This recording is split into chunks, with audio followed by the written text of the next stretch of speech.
Bonjour, je suis Abdoulaye Amadou, inspecteur du travail. Il y a de cela quelques jours, Jean-Paul Akono, l'ancien sélectionneur des Lions indomptables du Cameroun, a reçu une demande d'explication et ça a fait couler beaucoup d'encre et de salive. Ce qui nous amène aujourd'hui à nous poser la question, c'est quoi une demande d'explication et quelle est sa portée? D'abord, une demande d'explication n'est pas une sanction parce qu'on voit dans les entreprises beaucoup de travailleurs qui reçoivent cette demande d'explication, ils sont déjà mal à l'aise, ils ont déjà la peur, la trouille, c'est la panique générale. Non, une demande d'explication, c'est une simple demande.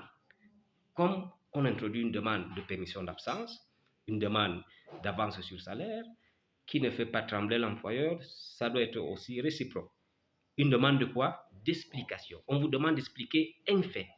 Un fait, peut-être que vous avez été témoin, on vous demande ce que vous avez vu, un fait, peut-être que vous êtes suspect dans le cadre d'une faute, vous devez donner votre version de fait, ou alors vous avez commis effectivement ces faits, vous avez été absent, par exemple, pendant 2-3 jours, sans une demande de permission, sans avertir votre supérieur hiérarchique, on vous demande donc de vous expliquer face à ce comportement qui est contraire au règlement intérieur de votre entreprise. C'est important d'avoir une demande et une explication écrite parce que si ça s'arrête au niveau verbal, quelques mois après, on risque d'avoir une autre version. C'est pour cela que la demande doit être écrite.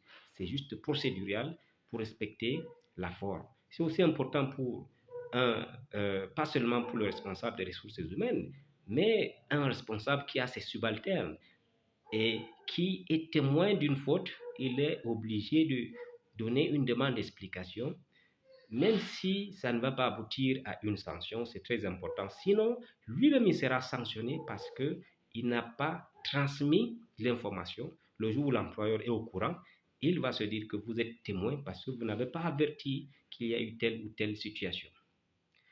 Il arrive également que lors d'un licenciement, les travailleurs viennent à l'inspection du travail ou bien devant les tribunaux, disent que j'ai fait 20 ans, j'ai fait 10 ans, 15 ans, je n'ai jamais eu une demande d'explication. Alors qu'en réalité, il y a eu des fautes. Donc, ça, c'est pour les employeurs qui sont beaucoup plus paternalistes.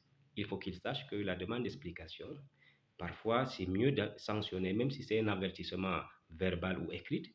Ça rentre dans le casier disciplinaire du travailleur. C'est aussi une sorte d'épée de Damoclès, un avertissement pour qu'il sache que, attention, il ne faut pas qu'il récidive dans ce sens-là.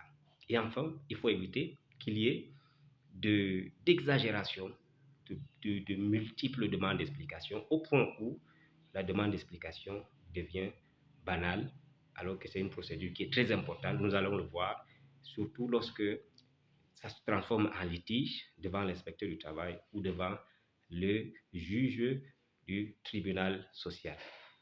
Prochainement, nous allons voir comment rédiger une demande d'explication et comment répondre à cette demande.